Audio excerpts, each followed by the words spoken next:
Universal Studios started first with dubbing, and then they decided to make the Spanish version at the same time that they made the English. So the cast for the English version would come in the morning, started shooting at 8 o'clock, and the Spanish cast will come in the evening.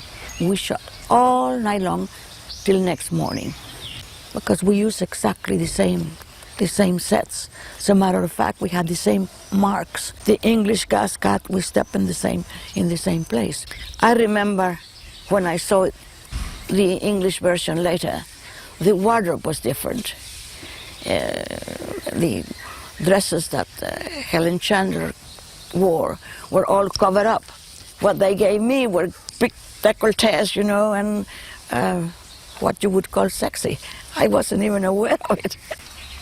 We Latins have a different way of expressing ourselves, you know. We're very emotional. And I think the American people were kind of subdued. I mean, that's the way I can see it. My role of Eva, it was wonderful. I was very lively because that's the way I was. And nobody said, now look, tone it down or anything. They let me express myself, you know. I was always early, always an hour early, because I wanted to be ready. And many a time I walked in there and I was all alone. And it was really scary to see the set and everything, you know. If anybody will touch me, I think I would scream, because I was frightened. I really felt scared of Dracula, you know. It was very, very funny. Carlos Villarreal, who played Dracula, it was uncanny. They were so much alike. The difference between Carlos Villarreal and Bela Lugosi is on the hands. Lugosi had long, long fingers, you know, and Carlos Villarreal had little shorter fingers and so. But they were both so much alike, even though they never saw each other, you know. Pablo Alvarez Rubio was terrific. He really, we thought he was going to go crazy, because he rehearsed by himself and he came and he was absolutely marvelous. Never you had to make a second take with him. He was terrific. Barry Norton, who was my fiancé in the film, he was from Argentina and young and full of fun. Our director, which was a very wonderful man, we call him Uncle George. That was George Melford.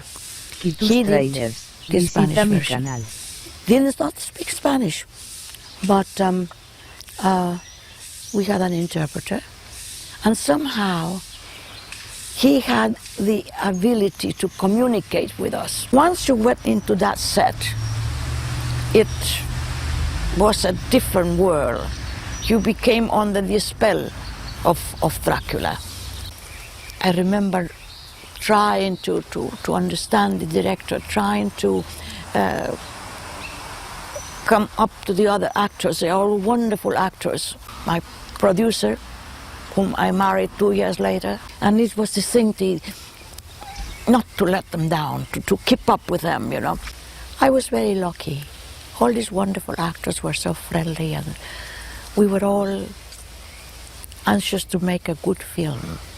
We never felt jealousy or anything. And above all, we wanted our version to be the best. And according to the critics, I think it was.